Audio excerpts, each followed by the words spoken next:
ഇപ്പോഴേ കണ്ട നല്ല ദിലീപ് മേഘനാഥനെ കൊന്ന ശേഷം തിരിച്ചു വരുന്ന ഒരു സീക്വൻസ് ഉണ്ട്. എന്നിട്ട് മഞ്ജുവിനെ ഹഗ് ചെയ്തിട്ട് പറയുന്നുണ്ട് ഞാൻ കൊന്നു എന്ന് പറയുന്ന ഒരു സാധനം. അത് രണ്ടുപേരും മനോഹരമായിട്ട് പെർഫോം ചെയ്തു. ബ്യൂട്ടിഫുൾ ഒക്കെ മിക്കവാറും ഒറ്റ ടേക്ക് ചെയ്തൊക്കെ. അത് ആ സീക്വൻസ് ഞാൻ മറക്കില്ല. രാത്രി ആ വീടിന്റെ സൈഡിലുള്ള ഒരു സാധനം LNTയുടെ ഹൈവേ, കോയമ്പത്തൂരിനടുത്തുള്ള ഹൈവേയിലെടുത്ത ഷോട്ട്സാണ്. ഫോർച്ചുനേറ്റ്ലി അത് 3 ഷോട്ട്സ് ഞാൻ എടുത്തതാണ്.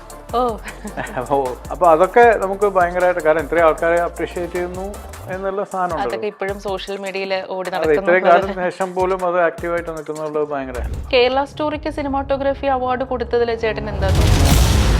ഡെഫിനറ്റ്ലി പലതരം ഇതൊക്കെ ഉണ്ടാവും, ഇൻഫ്ലുവൻസ് ഒക്കെ ഉണ്ടാവും, അത് നമുക്ക് ഡിനൈ ചെയ്യാൻ പറ്റില്ല. പക്ഷേ അൾട്ടിമേറ്റ്ലി ഈ ചെയ്യുന്ന ഒരു ജൂറിയോ അല്ലെങ്കിൽ അത്ര മെമ്പേഴ്സിൻ്റെ അത് ഫൈനലൈസ് ഡിസൈഡ് ചെയ്യുന്ന ആൾക്കാരെ ഇതിനെ നമ്മളൊന്നും ചോദിച്ചിട്ട് ക്വസ്റ്റ്യൻ ചെയ്തിട്ട് കാര്യമില്ല. ശ്വേത ചെയ്ത സിനിമകളെ കുറിച്ച് നല്ല ബോധമുള്ള ആൾക്കാരാണ് അവിടെ ഉള്ളത്. പിന്നെ അതിന് എതിരായിട്ടൊരു കേസ് കൊടുക്കുക എന്ന് പറയുന്നതിൻ്റെ ഔചിത്യം നമുക്ക് മനസ്സിലാവില്ല. പെട്ടെന്നൊരു ശത്രുതയോ അല്ലെങ്കിൽ നിനക്കൊരു ചാൻസ് വരുമ്പോൾ അത് എനിക്കെതിരെ അത് ഉപയോഗിക്കുക അല്ലെങ്കിൽ നിനക്കെതിരെ ഞാൻ ഉപയോഗിക്കുക എന്ന് പറയുന്നത് വളരെ മോശമായിട്ടൊരു കാര്യമായിട്ട് എനിക്ക് തോന്നുന്നു. ശ്വേതക്കെതിരെ ഉണ്ട്, കുക്കുവിനെതിരെ ഉണ്ട്, ഒക്കെ സ്ത്രീകളാണ് എല്ലാം മത്സരിക്കുന്നത്. ഒരു സ്ത്രീ സ്ഥലപ്പത്ത് വരുന്നതുകൊണ്ട് നമുക്ക് ഇന്ദിരാഗാന്ധി ഇവിടെ നമ്മുടെ പ്രൈം മിനിസ്റ്റർ ആയിരുന്നില്ലേ, അങ്ങനത്തെ ഡിഫറൻസ് കാണുന്നുണ്ടെങ്കിൽ ഡെഫിനറ്റ്ലി അത് വളരെ മോശമാണ്. ഹാർവിയോറ the exclusive collection of adenium plants. ഇനി നിങ്ങളുടെ വീടിന്റെ അകത്തളങ്ങളിൽ ഹാർവിയോറ അഡീനിയം പ്ലാന്റ്സ് പുഷ്പിച്ചു നിൽക്കും. വെബ്സൈറ്റ് വഴി ഓർഡർ ചെയ്ത് കഴിഞ്ഞാൽ ഇന്ത്യയിൽ എവിടെയും ഫ്രഷ് ആയി ഞങ്ങൾ അഡീനിയം പ്ലാന്റ് നിങ്ങളുടെ വീട്ടിൽ എത്തിച്ചു തരും. കൂടുതൽ വിവരങ്ങൾക്കായി ഹാർവിയോറ വെബ്സൈറ്റ് സന്ദർശിക്കുക. മൈൽസ്റ്റോൺ മേക്കേഴ്സ് പ്രസൻസ് കഥകൂട്ട്. സിനിമാറ്റോഗ്രാഫർ, സംവിധായകൻ പി സുകുമാർ സർ. നമസ്കാരം സർ. നമസ്കാരം സാർ. 40 വർഷമായല്ലേ മലയാള സിനിമയിൽ? എത്രയോ ലെജൻഡറി ആയിട്ടുള്ള സംവിധായകർ, അതുപോലെ തന്നെ ആക്ടേഴ്സ്, ഇവർക്കെല്ലാം ക്യാമറ ചലിപ്പിച്ചു. ഇപ്പോൾ സാറിൻ്റെ മനസ്സിൽ ഇന്നും മായാത്ത, സാറ് ഷൂട്ട് ചെയ്ത, സാറ് പകർത്തിയ ഒരു ദൃശ്യമുണ്ടല്ലോ, ഇന്നും സാറിൻ്റെ ഓർമ്മകളിൽ എപ്പോഴും തെളിഞ്ഞു നിൽക്കുന്ന, അത്രയധികം സാഹസികമായി അല്ലെങ്കിൽ സാറിനോട് എപ്പോഴും ഹൃദയത്തോട് ചേർത്ത് നിർത്തുന്ന ഒരു സീൻ ഏതാണ് സർ? ഒരു ക്ലീശ മറുപടി പറയുകയാണെങ്കിൽ, അച്ഛനമ്മമാരോട് ഏത് മക്കളോടാണ് ഏറ്റവും കൂടുതൽ ഇഷ്ടം എന്ന് ചോദിച്ചാൽ എങ്ങനെ ഉത്തരം പറയുക എന്നുള്ള പോലെ അങ്ങനെയല്ല. കാരണം പ്രോബബ്ലി നിറയെ സിനിമകൾ നമുക്കെല്ലാം നിറയെ നല്ല മൂമെൻറ്റ്സ് വന്നിട്ടുള്ളതുകൊണ്ട് കുറേ ഉണ്ട്. അത് കുറേ. അപ്പോൾ അതിലിപ്പോൾ ഒന്ന് ഒരു ഇതാണ് ഏറ്റവും ഉത്തമം അല്ലെങ്കിൽ ഏറ്റവും ടച്ച് ചെയ്തതെന്ന് പറയാൻ പറ്റില്ല. അതെൻ്റെ എന്നാലും സാറ് എക്സ്പെക്റ്റ് ചെയ്യാത്ത രീതിയിൽ ആ സീൻ വന്ന അത്തരം സന്ദർഭങ്ങൾ കാണില്ലേ? സാറ് എക്സ്പെക്റ്റ് ചെയ്തത് ഇന്നതായിരുന്നു, പക്ഷേ സാറിൻ്റെ എക്സ്പെക്റ്റേഷൻ ലെവലിന് അപ്പുറം ആ സീൻ പകർത്താനായി, അത്തരം ഒരു മൊമെൻ്റ് ഉണ്ടാവില്ലേ? അത് റിയാലിറ്റി സത്യത്തിൽ നമ്മൾ കൺസീവ് ചെയ്ത് നമ്മൾ ചെയ്യുന്ന എല്ലാ എഫേർട്ടും അതിൻ്റെ മാക്സിമത്തിലേക്ക് കൊണ്ടുവരണം. അപ്പോൾ നമുക്ക് പലപ്പോഴും തോന്നുന്നത് എന്ന് വെച്ചാൽ നമ്മൾ കൊടുത്തതിൻ്റെ ഒരു 100% ഔട്ട്പുട്ട് കിട്ടിയെന്ന് നമുക്ക് ഒരിക്കലും തോന്നാറില്ല. ശരി, അതിലും ബെറ്റർ ആവേണ്ടിയിരുന്നു എന്ന് മാത്രമാണ് അങ്ങനെ തോന്നാറില്ല മിക്കവാറും. അപ്പോൾ പക്ഷെ എന്നാലും ആൾക്കാർ അപ്രിഷ്യേറ്റ് ചെയ്യുന്ന ഷോർട്സ് നിറയെ കിട്ടിയിട്ടുണ്ടായിരിക്കും. അപ്പോൾ ഈ എക്സാമ്പിൾ പറയുകയാണെങ്കിൽ ഇപ്പോൾ തന്നെ ഈ സോഷ്യൽ മീഡിയയിൽ ഒരു ക്ലിപ്പ് വന്നിരുന്നു. വെച്ചാൽ 3 ഷോർട്സിൻ്റെ 3ഉം മറ്റേ LNTയുടെ ഹൈവേ, കോയമ്പത്തൂരിനടുത്തുള്ള ഹൈവേയിലെടുത്ത ഷോട്ട്സാണ്. ഫോർച്ചുനേറ്റ്ലി അത് 3 ഷോട്ട്സ് ഞാൻ എടുത്തതാണ്. അപ്പോൾ ഒന്ന് രാവണപ്രഭുവിലെ ലാലേട്ടൻ്റെ ഇൻട്രഡക്ഷൻ, പിന്നെ ഒന്ന് 2020 മമ്മൂക്കയുടെ ഷോട്ട്സ് ഉണ്ട്, പിന്നെ ഒന്ന് ദിലീപിൻ്റെ. അതാണ് ശരിക്കും ഒരു ഹൈലൈറ്റ് ഷോട്ട് കൂടെ. കാരണം ഒരു ഡിപ്പിൽ 3 ട്രക്ക് ലോറികൾ ഇങ്ങനെ ഇറങ്ങി കയറി വരുമ്പോൾ ദിലീപിൻ്റെ വണ്ടി സർപ്രൈസിംഗ്ലി ഫ്രണ്ടിൽ വരുന്നത്. അപ്പോൾ അതൊക്കെ നമുക്ക് ഭയങ്കരമായിട്ട്, കാരണം ഇത്രയും ആൾക്കാരെ അപ്രീഷിയേറ്റ് ചെയ്യുന്നു എന്നുള്ള സാധനം അതൊക്കെ ഇപ്പോഴും സോഷ്യൽ മീഡിയയിൽ ഓടി ഇത്രയും കാലത്തിന് ശേഷം പോലും അത് ആക്റ്റീവായിട്ട് നിൽക്കുന്നുള്ളത് ഭയങ്കര ഹെൽപ്പ്. ഇപ്പോൾ 2020 തന്നെ ഇനി മലയാള സിനിമയിൽ അത്തരത്തിലൊരു സ്റ്റാർ കാസ്റ്റ് പടം റിലീസ് ആവുമെന്ന് തന്നെ നമുക്ക് ഡൗട്ടാണ്. ഇപ്പം 2020 തന്നെ ലാലേട്ടൻ്റെ ഇൻട്രൊഡക്ഷൻ സീൻ ഉണ്ടല്ലോ. ഇപ്പം ആദ്യം ഒരു ജയിലിലൊരു നോർമൽ സീനായിരുന്നു, പിന്നെയാണ് കോടതിയിൽ വന്ന അത്തരത്തിലൊരു മാസ്. അതെ അതെ. മാത്രമല്ല ഇപ്പം നമ്മളിപ്പോൾ ഇത്രയും ഒരു സ്റ്റാർസ് നിരന്ന് നിൽക്കുന്ന ഒരു സിനിമയാപ്പോൾ എല്ലാ സ്റ്റാർസിനും ഒരുപോലെ ഒരു പ്രാമുഖ്യം വേണമല്ലോ. അപ്പം അത് ഒരു സിനിമാറ്റോഗ്രാഫറിനെ സംബന്ധിച്ചിടത്തോളം വലിയൊരു ചാലഞ്ച് തന്നെ ആയിരുന്നില്ലേ? തീർച്ചയായും. കാരണം മാത്രമല്ല ഈ സ്റ്റാർസ് മാത്രമല്ല ഇവരൊക്കെ നല്ല ആക്ടേഴ്സുമാണ്. അപ്പം ഒരു സീനിൽ അവർ പ്രസൻറ്റ് ചെയ്യുന്ന എന്താണനുസരിച്ച് നമ്മുടെ ലെൻസസ് യൂസ് ചെയ്യുക എന്നുള്ളൊരു വളരെ ഇമ്പോർട്ടൻ്റ് ആംഗിൾ, ഇതൊക്കെ ഒരു ആക്ടറെ നമ്മൾ എങ്ങനെ പ്രസൻറ്റ് ചെയ്യുന്നതിൻ്റെ വളരെ ഇമ്പോർട്ടൻ്റ് ഘടകമാണ്. അപ്പോൾ അത് സ്പെസിഫിക് ആയിട്ട് പറയാമെന്നാൽ നമ്മൾ കുറേ സമയം എടുക്കും അത് എക്സ്പ്ലെയിൻ ചെയ്യാൻ. അല്ല, ഇപ്പോൾ ലാലേട്ടനെ പ്രസന്റ് ചെയ്ത രീതിയിലും മമ്മൂക്കയെ പ്രസന്റ് ചെയ്ത രീതിയിലും ഒരു സിനിമാറ്റോഗ്രാഫർ എന്ന നിലയിൽ ഏത് രീതിയിലുള്ള ടെക്നിക്കാണ് ചേട്ടൻ അതിനകത്ത് യൂസ് ചെയ്തത്? ഇപ്പൊ ലാലേട്ടന്റെ ഒരു സെക്കൻഡ് ഇൻട്രോയിലാണല്ലോ നമുക്ക് ആ ഒരു മാസ് അപ്പീലൊക്കെ കിട്ടുന്നത്. അതിലെ ഒരു ഇൻസിഡന്റ് ഞാൻ പറഞ്ഞുതരാം. ലാലേട്ടനും മമ്മൂക്കയും കൂടെ ആ സീനിലെ ഇന്റർവെൽ സീക്വൻസിലുള്ള ഒരു കോൺവെർസേഷൻ ഉണ്ട്. അപ്പോൾ അതിലൊരു റൗണ്ട് ട്രോളി ഷോട്ട് ഉണ്ട്. അപ്പം എപ്പോഴും ക്യാമറ ആംഗിളിൽ ഫോർഗ്രൗണ്ടിലുള്ള എന്ന് വെച്ചാൽ ക്യാമറയുടെ തൊട്ടടുത്തുള്ള വസ്തു വലുതായിട്ടും ഹൈറ്റ് കൂടിയതായിട്ടൊക്കെ തോന്നാനുള്ള ചാൻസസ് ഉണ്ട്. നാച്ചുറലി മമ്മൂക്ക കുറച്ചുകൂടെ ഹൈറ്റ് ഉണ്ട്, പക്ഷേ ലാലേട്ടനാണ് പക്ഷേ ആ ഡയലോഗിൽ ഇമ്പോർട്ടൻസ് വേണ്ടത്. അപ്പോൾ നമ്മൾ ചെയ്യുന്നത് അതിപ്പോൾ എല്ലാ സിനിമയിലും, ഒരു സിനിമയിലല്ല പല സിനിമയിലും ചെയ്യുന്നുണ്ട്. ഈ സിനിമയെക്കുറിച്ച് ചോദിച്ചുകൊണ്ട് ഞാൻ അതിൻ്റെ എക്സാമ്പിൾ പറയുന്നുള്ളൂ. ഇപ്പോൾ വളരെ ഹൈറ്റ് കൂടിയ ആളെപ്പോലും നമ്മൾ ചിലപ്പോൾ ഡൗൺ ആയിക്കും, അല്ലെങ്കിൽ ഇത് എന്താ പറയുക വല്ലതൊക്കെ സപ്പോർട്ട് ചെയ്തിട്ട് ഹൈറ്റ് കൂട്ടാറുണ്ട്. അത് പലർക്കും ചെയ്യാറുണ്ട്, ഹൈറ്റ് കൂടിയ ആൾക്കാർക്കും ചെയ്യേണ്ടി വരാറുണ്ട് ചിലപ്പോൾ. അത് നമ്മുടെ ക്യാമറ ആംഗിളിൻ്റെ പ്രത്യേകത ഉണ്ട്. അപ്പോൾ ആ സീനിൽ റൗണ്ട് ട്രോളിക്ക് കംപ്ലീറ്റ് ലാലേട്ടനെ നമ്മൾ കുറേ പാക്ക് ചെയ്ത് ഹൈറ്റ് നല്ലോണം എന്ന് വെച്ചാൽ വെറും കണ്ണ് വെറും ഐ ഇതിൽ നോക്കിക്കഴിഞ്ഞാൽ അത് വളരെ ഡിഫറെൻ്റായി തോന്നും. കാരണം ലാലേട്ട് ഇത്ര ഹൈറ്റിൽ നിൽക്കുന്ന മാതിരി തോന്നും, പക്ഷേ ക്യാമറയുടെ ആംഗിളിൽ അത് കറക്റ്റാണ്. അപ്പോൾ അതുപോലെ എല്ലാ സിനിമകളിലും നമ്മൾ ചെയ്യാറുണ്ട്. എന്നുവെച്ചാൽ ഓരോ ക്യാരക്ടറിനെ എത്രത്തോളം വലിപ്പമാക്കണം, എത്ര താഴ്ത്തണം, അതിനനുസരിച്ചാണ് നമ്മുടെ ക്യാമറയുടെ ഹൈറ്റ്സും ആംഗിൾസും ലൈറ്റിങ്ങും എല്ലാം അതിന് അതിൽ സക്സസ് ആവുക എന്നുള്ളതാണല്ലോ. അതെ അതെ.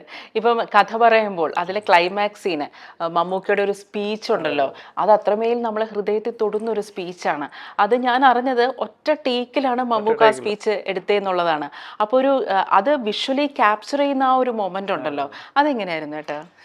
അല്ല, അതും മമ്മൂക്ക ഒറ്റ ഷോട്ടിലെ മെയിൻ ക്രക്സ് ഡയലോഗ്സിൻ്റെ ക്രക്സ് പറയുന്ന ആ പോർഷൻ 2 ക്യാമറ ഉണ്ടായിരുന്നു. ഇത് ഞാനും എൻ്റെ അസോസിയേറ്റ് സുധി എന്ന് പറഞ്ഞിട്ട് പുള്ളി രണ്ടാമത്തെ ക്യാമറ ഓപ്പറേറ്റർ. അപ്പോൾ ഇതിങ്ങനെ പോകുമ്പം ഒരു ഘട്ടത്തിൽ ഇപ്പം മമ്മൂക്കയ്ക്ക് ഇങ്ങനെ എന്താ പറയുക തൊണ്ടയിടറിയുന്നു, വാക്കുകൾ പെട്ടെന്ന് വരുന്നില്ല റിയലായിട്ട്. അപ്പോൾ എനിക്ക് ഡൗട്ട് തോന്നി. ഞാൻ പതുക്കെ ഈ കണ്ണ് തുറന്നിട്ട് മറ്റയാളെ നോക്കി, എൻ്റെ കൂടെ വർക്ക് ചെയ്യുന്ന ആളെ. അപ്പോൾ അയാൾ ചോദിക്കുന്നുണ്ട് കട്ട് ചെയ്യണോ കട്ട് ചെയ്യണോ. ഞാൻ പറഞ്ഞു കട്ട് ചെയ്യില്ലേ, ഓടിച്ചോന്ന് പറഞ്ഞു. പക്ഷേ അത് വളരെ മനോഹരമായിട്ട് ആ ജെന്യൂനായിട്ടാണ് എനിക്കൊന്ന് അത് ഓഡിയൻസിന് ഫീൽ ചെയ്ത് അത്രയും ടച്ചിങ് ആയിട്ടുള്ള ഒരു സാധനം ഇത് ചെയ്തു. അല്ല, ഈ ഒറ്റ ടേക്കിൽ ഇത്രയും ലോങ് സ്പീച്ച് പറയാന്ന് പറഞ്ഞാൽ ഗ്രേറ്റ് ആക്ടേഴ്സ് അല്ലേ ഇവരൊക്കെ. എങ്ങനെയാണ് അതിന്റെ ഒരു പ്രീ വർക്ക് ഒക്കെ എങ്ങനെയായിരുന്നു എന്നുള്ളത് ചേട്ടൻ അതൊക്കെ ശ്രദ്ധിച്ചിട്ടുണ്ടായിരുന്നോ? ഇല്ല, കാരണം നമുക്ക് അപ്പം വന്നുള്ളൂ. അത് വേറൊരു ഷൂട്ടിനിടയ്ക്ക് കാലത്ത് ഞങ്ങൾ ഡേറ്റ് അഡ്ജസ്റ്റ് ചെയ്ത് വന്നതാ. അപ്പോൾ ഉറപ്പായിട്ട് ഇവർ പ്രീ വർക്ക് ചെയ്ത് കാരണം പ്ലാൻഡ് ആയിരിക്കും. എല്ലാ ആക്ടേഴ്സും അത് കറക്റ്റായിട്ട് ഫോളോ ചെയ്യുന്ന ആൾക്കാരാണ്. എല്ലാം നമ്മുടെ മെയിൻ ആക്ടേഴ്സൊക്കെ ചെയ്യുന്ന ആൾക്കാരാണ്. അതുണ്ടാവും. പിന്നെ അതിനപ്പുറം അവരറിയാതെ അതിൽ ഇൻവോൾവ് ആയി പോകുന്ന എനിക്ക് മമ്മൂക്കയുടെ ആ സാധനത്തിൽ തോന്നിയത് അതാണ്. കാരണം ജെന്യൂനായിട്ടുള്ളൊരു ഫീലിംഗ് ആയിരുന്നു അതിൽ പുറത്ത് വന്നത്. അതായത് ആൾക്കാർക്കും നാച്ചുറലി നമ്മൾ എന്ത് ഉദ്ദേശിക്കുമെന്ന് അത് ട്രാൻസ്പയർ ചെയ്യുമല്ലോ മറ്റുള്ളവർക്ക്. അത് ആണ് ആ പടത്തിൻ്റെ വിജയത്തിൻ്റെ ഒരു മെയിൻ പോർഷനും. ഇപ്പം അഴകിയ രാവണിലും ചേട്ടനായിരുന്നല്ലോ ക്യാമറ. ഇപ്പോൾ അഴകിയ രാവണിൽ നമ്മളെ ചിരിപ്പിക്കുന്ന ഒരുപാട് രംഗങ്ങളുണ്ട്. പ്രത്യേകിച്ച് മമ്മൂക്കയുടെ ആ ഒരു നോട്ടവും മട്ടും ഭാവവും ആ ഒരു എന്താ പറയുക വളരെ പ്രൗഡായിട്ടിരിക്കുന്ന ഒരു ഇതൊക്കെ ഉണ്ടല്ലോ. പിന്നെ അതുപോലെ തന്നെ ചില ഹിപ്പോക്രസിയും ഒരു ജാടഭാവവും ഒക്കെ ഉണ്ടല്ലോ. ഇപ്പം ചേട്ടൻ ഷൂട്ട് ചെയ്യുന്ന സമയത്ത് ഇപ്പോൾ ഒരു സിനിമാറ്റോഗ്രാഫർ എന്ന നിലയിൽ ചേട്ടൻ തന്നെ പൊട്ടിച്ചിരിച്ചുപോയ ഏതെങ്കിലും രംഗങ്ങൾ ഉണ്ടായിരുന്നോ? അല്ല, അത് പലപ്പോഴും നമുക്ക് ചിരി വരാറുണ്ട്, നാച്ചുറലി ചിരി വരാറുണ്ട്. പക്ഷേ എനിക്ക് ചിരിക്കാൻ ഐ കാൻ അഫോർഡ് ദാറ്റ്. കാരണം ഞാൻ ചിരിച്ചാൽ ക്യാമറ ഡെഫിനറ്റായിട്ട് ഷെയ്ക്ക് ആവും. പിന്നെ ചില സന്ദർഭങ്ങളിൽ ഞാൻ എന്ത് ചെയ്തെന്ന് വെച്ചാൽ ഇതൊക്കെ ടൈറ്റ് ചെയ്ത് വെച്ചിട്ട് ഒന്ന് ക്യാമറയിൽ നിന്ന് ഒരു ഗ്യാപ്പ് ഇട്ടിട്ട് ചിരിക്കാറുണ്ട്. അങ്ങനെ ചിരിച്ചുപോയൊരു സീൻ പറയോ? പക്ഷെ എൻ്റെ മനസ്സിൽ സീൻ അല്ല, അത് പറയാൻ പറ്റില്ല. അതുപോലുള്ള ഒരു സംഭവമാണ്, ഒരു തമാശയാണ്. പക്ഷെ അത് പറയാൻ പറ്റില്ല, സോറി. അത് ഏത് സിനിമയാണെന്നെങ്കിലും ഡ്രീംസ് എന്നുള്ള സിനിമ ആണോ? കാരണം അത് ഞാൻ മാത്രമല്ല കട്ട് ചെയ്ത് ഉടനെ ഞാൻ പുറത്തേക്ക് ഓടി, എനിക്ക് കൺട്രോൾ വിട്ടു. ഞാൻ ഇതൊക്കെ ടൈറ്റ് ചെയ്തിട്ട് ഞാനൊരു ഗ്യാപ്പ് എടുത്തിട്ട് ചിരിക്കായിരുന്നു. കട്ട് പറഞ്ഞാൽ ഞാൻ ഇറങ്ങി ഓടി. കാരണം നമ്മൾ അതിൻ്റെ മോഡം ചിരിച്ചാൽ മറ്റുള്ളവർക്ക് ഇൻസൾട്ടിങ് ആയിരിക്കും. ഞാൻ അവിടെ ഒരു ലോണിൽ പോയിട്ട് ചിരിച്ചുകൊണ്ടിരിക്കുമ്പോൾ അടുത്ത് വേറെ ആൾ, അതിൻ്റെ ഡയറക്ടറും കൂടെ ഷാജുൻകാരല്ല, പുള്ളി എൻ്റെ അടുത്ത് എന്നെ ഒന്ന് ചോദിച്ചു. പുള്ളിക്ക് അത് മനസ്സിലായി, വേറെ ആർക്കും അത് പിടിയിട്ടില്ല. അത് ഒരു പ്രത്യേക ഇൻസിഡന്റ്, അത് പറയാൻ പാടില്ല, ഒരു വ്യക്തിയെ നമ്മൾ ഇത് ചെയ്ത പോലെ. അല്ല, ഈ അഴകിയ രാമനിൽ ഇതുപോലെ ചേട്ടന് ഈ ചിരി വന്നിട്ടും ഈ സഹിച്ച് കടിച്ചു പിടിച്ചിരുന്ന രംഗങ്ങൾ ഉണ്ടായിരുന്നു. കാരണം അതിനകത്ത് ഇന്നസെന്റ് ഓരോ അരിയും പെറുക്കിയെടുത്ത് അരി പെറുക്കിയെടുത്ത് അതെങ്ങനെയുണ്ടായിരുന്നു ആ സീൻ ഷൂട്ട് ചെയ്തപ്പോ? നമുക്ക് ബെഗേഴ്സ് കാൻ ബി ചൂസേഴ്സ് എന്ന് പറയുന്ന പോലെ നമുക്കൊരു പരിധി വിട്ട് ഇത് ഒന്നും ഇൻവോൾവ് ചെയ്യാൻ പറ്റില്ല. ഇപ്പം മമ്മൂക്ക ആണെങ്കിലും മോഹൻലാൽ ആണെങ്കിലും അവര് ഇടുന്ന ചില റിയാക്ഷൻസ് ഉണ്ടല്ലോ, ചിലപ്പം അവര് പോലും അറിയാതെ ആ രംഗത്തോട് ഇഴകി ചേർന്നിടുന്ന ചില റിയാക്ഷൻസ് ആയിരിക്കും. അത്തരം റിയാക്ഷൻസ് ആയിരിക്കും ചിലപ്പം അതൊരു വലിയ സംഭവമാവുകയും ചർച്ച ചെയ്യപ്പെടുന്നതും ഐക്കോണിക് ഷോട്ട് എന്ന് പറയും, ഐക്കോണിക് റിയാക്ഷൻ എന്ന് പറയും. അങ്ങനെ ചേട്ടൻ മമ്മൂക്കയുടെയും ലാലേട്ടൻ്റെയും മനസ്സിൽ എപ്പോഴും ചേർത്ത് പിടിക്കാവുന്ന എന്തെങ്കിലും ഒരു ഐക്കോണിക് റിയാക്ഷൻ, ഇവരത് മാത്രമല്ല കേട്ടോ, വലിയ വലിയ മഹാൻ നടന്മാരോടൊപ്പം ചേട്ടൻ വർക്ക് ചെയ്തിട്ടുണ്ടോ? അത്തരം റിയാക്ഷൻസ് ചേട്ടന് ഓർമ്മയിലെടുത്ത് പറയാവുന്ന റിയാക്ഷൻസ് ഏതൊക്കെയാണ്? എനിക്ക് അങ്ങനെ ഓർമ്മയുള്ള ഒന്ന് രണ്ട് സാധനം, നമ്മൾ പലപ്പോഴും നല്ല കുറേ പോർഷൻസ് ഷൂട്ട് ചെയ്തിട്ട് അത് സിനിമയിൽ ഉപയോഗിക്കാൻ പറ്റാതെ വരും. അപ്പോൾ ഞാൻ അതിനെ എക്സാമ്പിളായിട്ട് പറഞ്ഞാൽ ചിലപ്പോൾ അത് പ്രസക്തി ഉണ്ടാവില്ല. കാരണം അത് ഫൈനലി സിനിമ ടോട്ടാലിറ്റി ആണല്ലോ. അപ്പോൾ അതിനുവേണ്ടി നമ്മൾ പലപ്പോഴും നല്ല സീക്വൻസുകൾ മാറ്റും ഒക്കെ. അതിലിപ്പോൾ നഷ്ടപ്പെട്ടു പോയ ഒന്ന് രണ്ട് ഷോട്ട്സ് ഒക്കെ ഉണ്ട്. പിന്നെ ലെങ്ത്ത്, കാരണം ആ ഒരു മൊമെൻറ്റിൽ ഒരു ആക്ടർ പെർഫോം ചെയ്യുന്ന ഡ്യൂറേഷൻ അതും കൂടെ നമ്മളെ ബാധിക്കും. പക്ഷേ സിനിമയിൽ വരുമ്പോൾ അത്രയും ഡ്യൂറേഷൻ നമുക്ക് വെക്കാൻ പറ്റില്ല എന്നൊരു അവസ്ഥ വരും. കാരണം സിനിമയുടെ അപ്പോൾ ഇതുണ്ടാവില്ല. അപ്പോൾ ഈ ഞാനിപ്പോൾ അങ്ങനെ ഒരു സാധനം പറഞ്ഞാൽ പോലും എനിക്ക് തോന്നുന്നില്ല പെട്ടെന്ന് അങ്ങനെ ഇത്. പക്ഷേ ഉണ്ട്, ഇവരൊക്കെ എല്ലാ ഇപ്പം ഉദാഹരണം രാവണ പ്രഭുവിൽ തന്നെ. അപ്പം രാവണ പ്രഭുവില് 2 ഏജസ് ആണല്ലോ ലാലേട്ടനുള്ളത്. മാത്രമല്ല ദേവാസുരം വലിയൊരു ഹിറ്റായിരുന്നു, അതിന്റെ 2ാം ഭാഗമാണ് രാവണ പ്രഭു. അപ്പോൾ അതിനേക്കാൾ മികച്ചു നിൽക്കണം എന്നുള്ളൊരു സംഭവം വരുമല്ലോ, ആ ഒരു പ്രഷർ ഉണ്ടാവുമല്ലോ. ഇപ്പം രാവണ പ്രഭുവിൽ തന്നെ ഇപ്പം ഏജ്ഡ് ആയിട്ടുള്ള ലാലേട്ടന്റെ റിയാക്ഷൻസ് ചേട്ടൻ അത്രത്തിൽ ഹൃദയത്തോട് ചേർത്ത് വെക്കുന്ന അത്തരം എന്തെങ്കിലും റിയാക്ഷൻസ് ഉണ്ടോ? ലാലേട്ടൻ എന്നൊക്കെ പറയുമ്പോൾ ഇത് ബ്രില്യൻ ആക്ടർ. അപ്പോൾ ഏജ്ഡ് ആയാലും അത് കണ്ടാൽ നമുക്ക് സിനിമ മനസ്സിലാവും. ഒരു ഏജ്ഡ് ആയിട്ടുള്ള ക്യാരക്ടർ പെർഫോം ചെയ്യുന്ന രീതികൾ, body Justus, mannerisms, even speed, സംസാരിക്കുന്ന സ്പീഡ് എല്ലാം വളരെ ഡിഫറെൻ്റാണ് മറ്റേ ക്യാരക്ടറുമായിട്ട്. അത് അത്രയും ഒരു നല്ല ആക്ടർ എന്ന് പറഞ്ഞാൽ അത്രയും എന്താ പറയുക ഡൈവേഴ്സിറ്റി കൊണ്ടുവരാൻ പറ്റുന്നത്.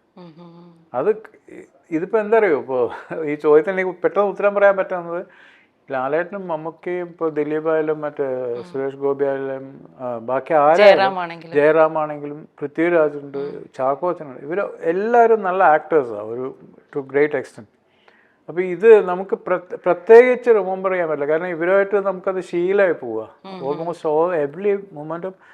പക്ഷേ ഒരു മമ്മൂക്കയുടെ ഒരു ഇൻസിഡൻറ്റ് ഞാൻ പ്രതീക്ഷിക്കാത്ത ഒരു സംഭവം, മമ്മൂക്കത് മാത്രമല്ല എനിക്ക് അതേപോലെ ഞാൻ പ്രതീക്ഷിക്കാത്ത ഒരു സാധനം കാവ്യയുടെ നിന്നും വന്നിട്ടുണ്ടായിരുന്നു.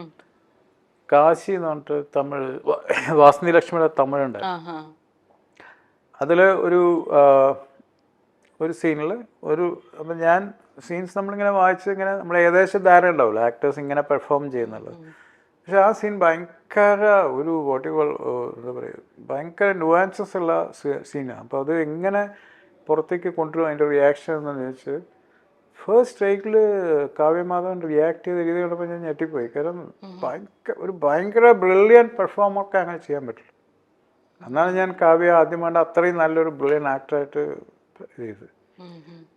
അതേപോലെ തന്നെ മമ്മൂക്ക അത് കറുത്ത പക്ഷികൾ എന്ന സിനിമയിൽ ഒരു ഷോട്ടിൽ, അതായത് തരിച്ചു നിൽക്കുക എന്ന് പറയുന്ന എല്ലാ ഇമോഷൻസോടും കൂടെ തരിച്ചു നിൽക്കുന്ന, കാരണം നമ്മൾ വളരെ പ്രതീക്ഷ വെച്ച ഒരു സാധനം എനിക്ക് തോന്നുന്നത് ആക്ടർ മീനയുടെ കണ്ണ് ഈ കുട്ടി കിട്ടുമെന്ന് പറഞ്ഞാൽ അത് കിട്ടില്ല എന്ന് മനസ്സിലാക്കുന്ന ഒരു മൊമെൻറ്റിലുള്ള വേദന, അച്ഛൻ്റെ വേദന, മറ്റേതൊക്കെ ആ സിറ്റുവേഷനും ഇതൊക്കെ വെച്ചിട്ടുള്ള ഒരു റിയാക്ഷൻ ഉണ്ടായിരുന്നു. സൈലൻറ്റ് റിയാക്ഷനാണ്. പക്ഷേ ഇങ്ങനെ പാർ എക്സലൻസ് എന്നൊക്കെ പറഞ്ഞു നമ്മൾ ഞെട്ടിപ്പോകും. അമ്മാരിയായിരുന്നു നമുക്ക്. ഈ ലാലേട്ടനോ പിന്നെ എല്ലാ കുറേ എത്ര സീക്വൻസ് നമ്മൾ അങ്ങനെ കാണുന്നു. അതെ അതെ അതെ. ഇപ്പൊ ഈ പുഴയും കിടന്നതിൽ മഞ്ജു വാര്യരുടെയും ദിലീപിന്റെയും ആ ഒരു കെമിസ്ട്രി ഉണ്ടല്ലോ, അവർ തമ്മിലുള്ള ഡയലോഗ് കോൺവെർസേഷൻ, അതെല്ലാം നമുക്ക് വളരെയധികം റിയലിസ്റ്റിക് ആയിട്ട് ഫീൽ ചെയ്ത് അവരുടെ പെർഫോമൻസിന്റെയും കൂടെ ഒരു ഇതാണ്. മാത്രമല്ല ആ സിനിമയിൽ ഒരു കളർ ടോൺ, അപ്പം ഇവർ തമ്മിലുള്ള ഒരു കോൺവെർസേഷൻ, ഡയലോഗ് ഡെലിവറി, അവരുടെ ഒരു പെർഫോമൻസ്, അത് ഷൂട്ട് ചെയ്തപ്പോൾ എക്സ്പീരിയൻസ്, അതിനെക്കുറിച്ച് എന്താ? അതിൽ ഞാൻ മറക്കാം. ഇപ്പം നിങ്ങൾ ചോദിച്ചപ്പം ഞാനത് പറയാൻ ഉദ്ദേശിച്ചത്. അപ്പോൾ ഇപ്പോഴും കണ്ടതല്ല, ദിലീപ് മേഘനാഥനെ കൊന്ന ശേഷം തിരിച്ചു വരുന്ന ഒരു സീക്വൻസ് ഉണ്ട്. എന്നിട്ട് മഞ്ജുവിനെ ഹഗ് ചെയ്തിട്ട് പറയുന്നുണ്ട് ഞാൻ കൊന്നു എന്ന് പറയുന്ന ഒരു സാധനം. അത് രണ്ടുപേരും മനോഹരമായിട്ട് പെർഫോം ചെയ്തു. Beautiful experience. ഒറ്റ ടേക്കായിരുന്നു ഒക്കെ മിക്കവാറും ഒറ്റ ടേക്ക് ചെയ്തൊക്കെ. കാരണം ആ ഒരു പക്ഷി നേരത്തെ ചോദിച്ച പോലെ അവരത് കറക്റ്റ് മനസ്സിൽ വർക്ക് ചെയ്തിട്ടുണ്ടാവും. അതുകൊണ്ട് തന്നെ ആ മൊമെൻ്റ് വരുമ്പോൾ മാത്രമല്ല മിക്കവാറും ഇത് വളരെ ജെന്യൂനായിട്ടുള്ള ഒരു ഇമോഷനായിട്ട് നമുക്ക് തോന്നും. അതുകൊണ്ട് തന്നെ അത് ആ സീക്വൻസ് ഞാൻ മറക്കില്ല. രാത്രി ആ വീടിൻ്റെ സൈഡിലുള്ള ഒരു സാധനം ഇത്ര വർഷങ്ങൾ കഴിഞ്ഞിട്ടും നമുക്ക് ഈ ചോദിക്കുന്ന ചിലതൊക്കെ അങ്ങനെ. പിന്നെ അത് പെട്ടെന്ന് മെമ്മറിയിൽ വരില്ലായിരിക്കും, നമുക്ക് റിക്കലക്ട് ചെയ്ത് വരുമ്പോഴാണ്. ഇപ്പോഴും കിടന്ന് നല്ല കുറേ അങ്ങനത്തെ നല്ല മൂമെൻറ്റ്സ് ഉണ്ട്. ഞാൻ കേട്ടിട്ടുണ്ട് ഈ സല്ലാപത്തിൽ മഞ്ജു വാര്യർ ശരിക്കും ആ റെയിൽപ്പാളത്തിലേക്ക് ചാടാനായിട്ട് ഒരുങ്ങി, അങ്ങനെ ഒരു സന്ദർഭം ഞാൻ കേട്ടിട്ടുണ്ട്. അതുപോലെ തന്നെ ഈ പുഴയും കടന്നതിൽ ഈ ക്ലൈമാക്സ് സീനിലുണ്ടല്ലോ മഞ്ജു, വേറെ സീനിലും മഞ്ജു കരഞ്ഞിട്ട് ഇരിക്കുന്നതിൽ പെട്ടെന്ന് അതിൽ നിന്ന് ബ്രേക്ക് ചെയ്ത് വരാൻ ഭയങ്കര സമയമെടുത്തു. ആ ഇമോഷൻ അത് ഏത് സീനാണെന്ന് അതെനിക്ക് തോന്നുന്നു ദിലീപിനെ അറസ്റ്റ് ചെയ്ത് കൊണ്ടുപോകുന്ന സീനാണ്. കല്യാണത്തിനിടയ്ക്ക് മറ്റേ പോലീസ് ഡോഗ് വന്നിട്ട് ഇങ്ങനെ കൊണ്ടുപോകും അതിൻ്റെ.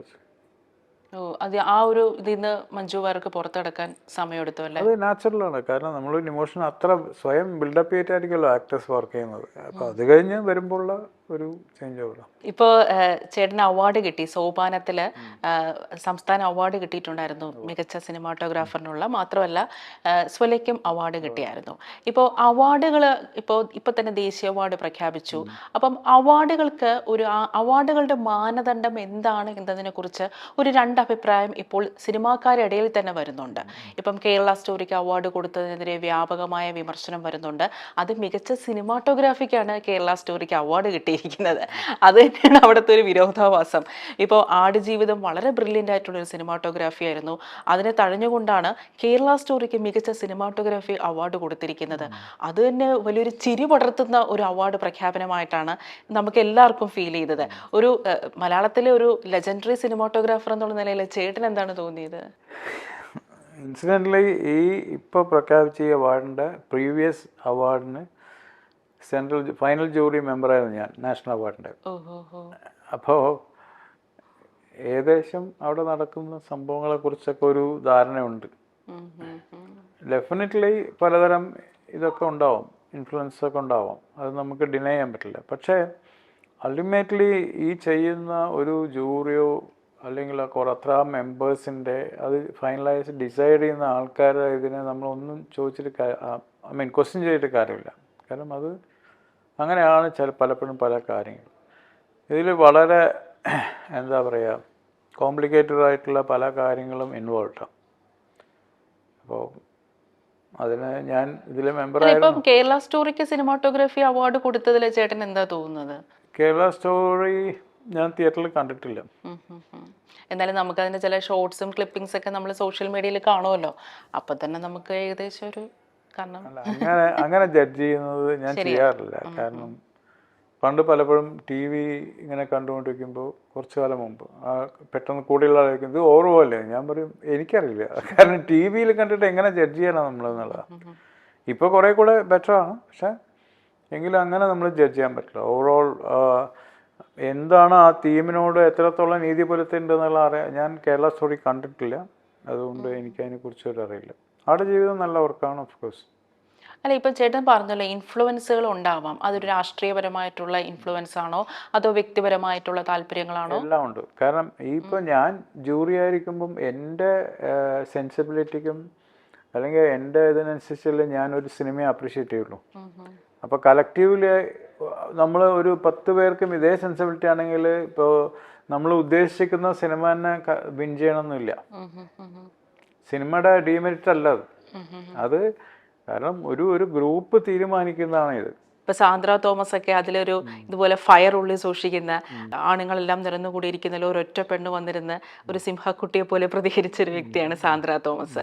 അപ്പം ഈ പ്രൊഡ്യൂസേഴ്സ് അസോസിയേഷനിൽ ഈ സാന്ദ്ര പറയുന്ന കാര്യങ്ങൾ അതിൽ എത്രത്തോളം വാസ്തവമുണ്ട് എന്നാണ് ചേട്ടന് തോന്നുന്നത്? എനിക്കറിയില്ല. എനിക്ക് സത്യാവസ്ഥകളോ കള്ളങ്ങളോ ഒന്നും പെട്ടെന്ന് ഞാൻ അതിനെക്കുറിച്ച് ബോധമല്ല. നമ്മളെ ബാധിക്കുമ്പോൾ ഇപ്പം എന്നെ പേഴ്സണലായിട്ട് അത് വല്ലാണ്ട് ബാധിക്കുകയായിരുന്നെങ്കിൽ ഒരു പക്ഷേ ഞാൻ അതിനെക്കുറിച്ച് അറിയാൻ നോക്കുമായിരുന്നു.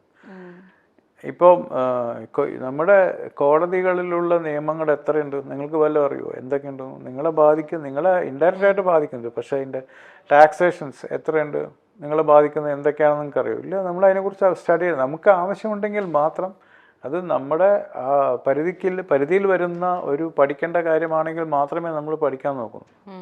ഇപ്പം ഞാൻ കാണുന്നത് നിങ്ങളെപ്പോലെ തന്നെ സാൻഡ്ര തോമസ് എന്ന് പറഞ്ഞാൽ അവർ ഇത് ചെയ്യുന്നത്. പിന്നെ എന്നെ പേഴ്സണലി എനിക്ക് സ്ത്രീ എന്നോ പുരുഷനോ എന്നുള്ള വിവേചനങ്ങളൊന്നും ഞാൻ കാണിക്കാറില്ല. എൻ്റെ ഫ്രണ്ട്സിനോട് ചോദിച്ചാൽ അറിയാം. കാരണം ഞാൻ അങ്ങനെ ഇതുവരെ ചെറുപ്പം തൊട്ടേ എനിക്കിതില്ല.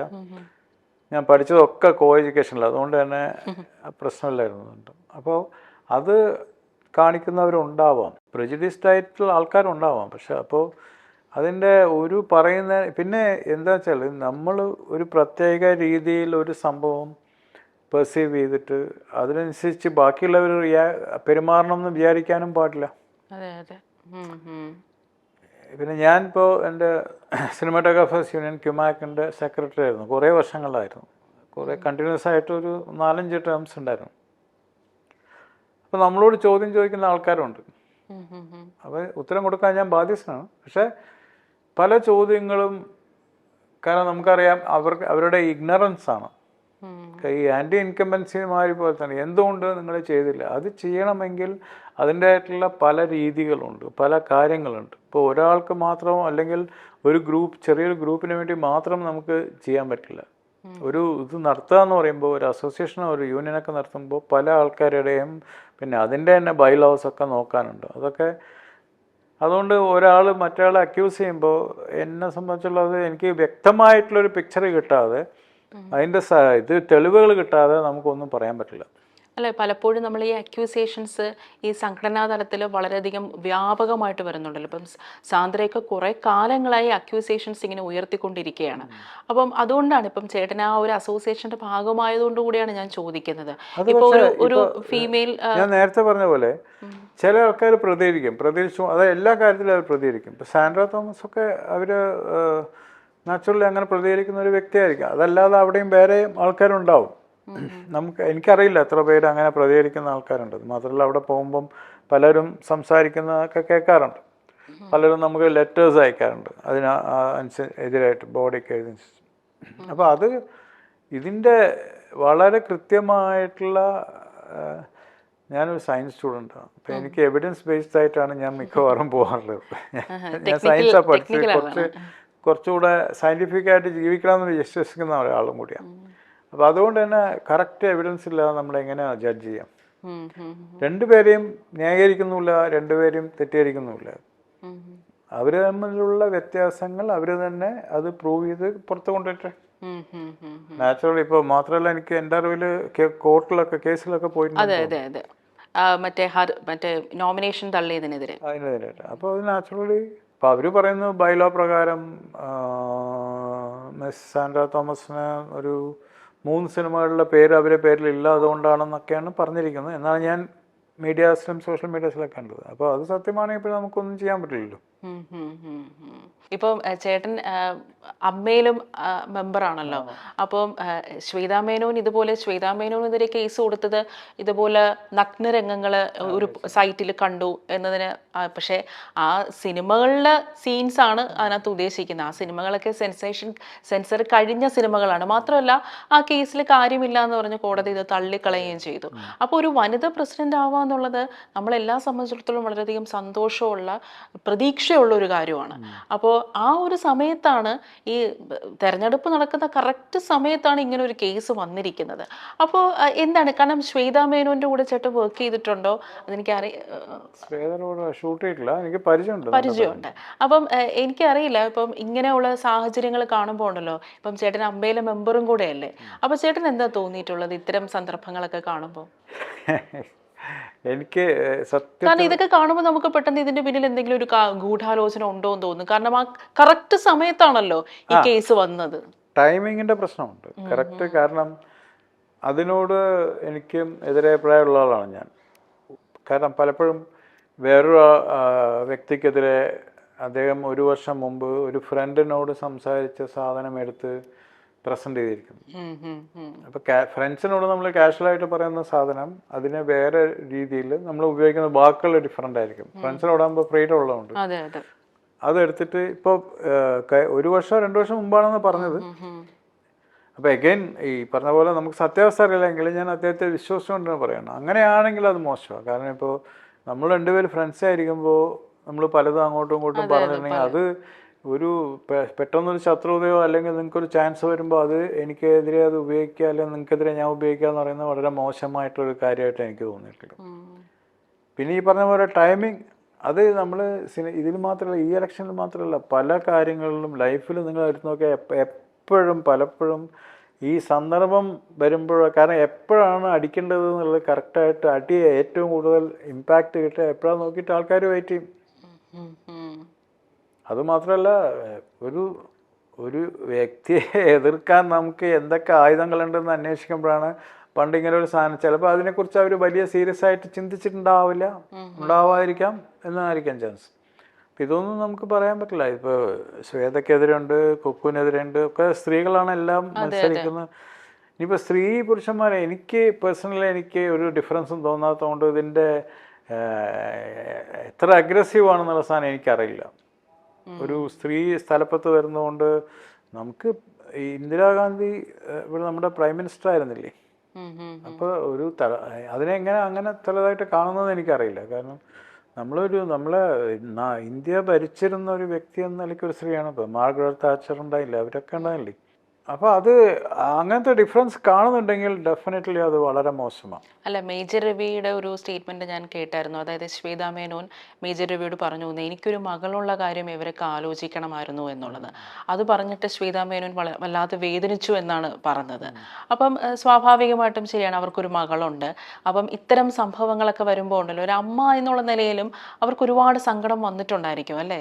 നാച്ചുറലാണ്. പക്ഷെ അതിപ്പോ ആരെ നമ്മൾ ചെളിവാരി തേച്ചാലും ഇപ്പൊ ദിലീപിന്റെ കാര്യത്തിൽ അത് തന്നെയല്ലേ പറഞ്ഞത്. ദിലീപിനും അങ്ങനെയല്ലേ, ദിലീപിനും ഫാമിലി ഇല്ലേ, മോളില്ലേ, 2 മക്കളില്ലേ, വേറെ അമ്മയില്ലേ, എല്ലാവരും.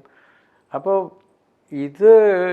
ഇതൊരു എന്താ പറയുക, അവിഭാജ്യ ഘടകമാണ് ഇതിൻ്റെ ഇങ്ങനത്തെ പൊളിറ്റിക്സിൻ്റെ ഒരു ഘട്ടം. ഇപ്പോൾ പൊളിറ്റിക്സിൽ തന്നെ ഇപ്പോൾ എന്താ നടക്കുന്നത്, പലപ്പോഴും ലാസ്റ്റ് മൊമെന്റിൽ ചളിവാരുത്തുക അല്ലെങ്കിൽ അയാളുടെ എന്തെങ്കിലും ഒരു ക്രൈമോ ഫ്രോഡോ എന്തെങ്കിലും കണ്ടുപിടിച്ച് അയാളെ ഇംപീച്ച് ചെയ്യുക, അതൊക്കെ തന്നെയല്ലേ എല്ലാവരുടെയും നടക്കുന്നത്. അതിന് പ്രിപ്പയർഡ് ആയിരിക്കണം എന്നുള്ളത് ഒരു സത്യാവസ്ഥയാണ് ഒന്ന്. പക്ഷെ അതിനപ്പുറം പോകുമ്പോൾ ഇത്ര പേഴ്സണൽ അറ്റാക്സ് വരുമ്പോൾ, അതായത് ഇപ്പോൾ ശ്വേതാ മേനോൻ എന്നൊരു വ്യക്തി ഒരു ആക്ടർ അസോസിയേഷൻ നിൽക്കുന്നു, ശ്വേത ചെയ്ത സിനിമകളെക്കുറിച്ച് നല്ല ബോധമുള്ള ആൾക്കാരാണ് അവിടെ ഉള്ളത്. പിന്നെ അതിന് എതിരായിട്ടൊരു കേസ് കൊടുക്കുക എന്ന് പറയുന്നതിൻ്റെ ഔചിത്യം നമുക്ക് മനസ്സിലാവില്ല. അതൊക്കെയാണ് അതിൻ്റെ മേജർ ഇഷ്യൂ. പക്ഷെ ഇതൊന്നും എനിക്ക് വ്യക്തിപരമായിട്ട് ഇതിനൊന്നും എന്താ പറയുക, ഒന്നും ജസ്റ്റിഫൈ ചെയ്യാനും പറ്റില്ല, എതിർക്കാനും പറ്റില്ല. സാർ ഉദ്ദേശിക്കുന്നതെന്ന് വെച്ചാൽ ഈ സിനിമയുടെ പൊളിറ്റിക്സിന്റെ ഭാഗമായിട്ടാണ് ദിലീപിനെതിരെയും ഇത്തരത്തിലുള്ള ചെളിവാരിയേറലുകൾ ഉണ്ടായത് എന്നാണോ സാറ് വിശ്വസിക്കുന്നത്? നിങ്ങളെ എന്നെ കൊണ്ട് കമ്മിറ്റിപ്പിക്കാനല്ല ആയിരിക്കും, ഉറപ്പാണല്ലോ. ദിലീപ് എൻ്റെ വളരെ ക്ലോസ് ഫ്രണ്ടാണ്, നല്ല ഫ്രണ്ടാണ്. അതുകൊണ്ട് തന്നെ എനിക്ക് ഒരിക്കലും ദിലീപിനെതിരായിട്ടുള്ള അതിനൊന്നും ചിന്തിക്കാൻ പറ്റില്ല. അങ്ങനെ ഒന്നും വിശ്വസിക്കുന്നില്ല ഞാൻ. പിന്നെ നമ്മളെങ്ങനെയാണ് അതിന് ചെയ്യുന്നത്, അപ്പോൾ അത് ആ വീട്ടുകാരിൽ എല്ലാവരും എങ്ങനെ ബാധിച്ചു എന്ന് എനിക്ക് വ്യക്തമായിട്ട് അറിയുന്നു. ഫാമിലിയെ ഞാൻ ദിലീപിൻ്റെ കൂടെ ആയിരിക്കും ഏറ്റവും കൂടുതൽ സിനിമകൾ വർക്ക് ചെയ്തിട്ടുണ്ടാവുക. ഇപ്പോൾ എൻ്റെ സൊലയിലെ നായകനും ദിലീപായിരുന്നു. അപ്പോൾ മധുവാരാണ് എൻ്റെ പാർട്ട്ണർ. മായാമോനിയിലും ദിലീപാണ്, മധുവാരാണ് എൻ്റെ പാർട്ട്ണർ. അപ്പോൾ ഇതൊക്കെ നമ്മുടെ സർക്കിളുകളിൽ. അപ്പോൾ മഞ്ജു ആയാലും ഞാൻ വളരെ ക്ലോസ് ഫ്രണ്ടാണ്. ഇപ്പോൾ ഞങ്ങൾ ലളിത സുന്ദരം വർക്ക് ചെയ്ത് അതുവരെ ഡയറക്ടർ മഞ്ജു. അത് അപ്പോൾ ഇത് എല്ലാവരും നമ്മുടെ വളരെ അടുത്ത സുഹൃത്തുക്കളാകുമ്പോൾ നമുക്ക് എങ്ങനെ ഒരാളെ അതിൻ്റെ ലാസ്റ്റ് മൊമെൻ്റ് വരെയും അവരെ വിശ്വസിക്കാനല്ലേ നമുക്ക് പാടുള്ളൂ. അങ്ങനെ ഞാൻ ചെയ്യാറുള്ളൂ. കാരണം എൻ്റെ ഫ്രണ്ട്സിനോട് എനിക്ക് അത്ര വിശ്വാസമാണ്. അതുകൊണ്ട് ഞാൻ ഒരിക്കലും ദിലീപ് ഇങ്ങനെ ചെയ്തിട്ടുണ്ടാവും എന്നുള്ളത് ഞാൻ വിശ്വസിക്കുന്നില്ല.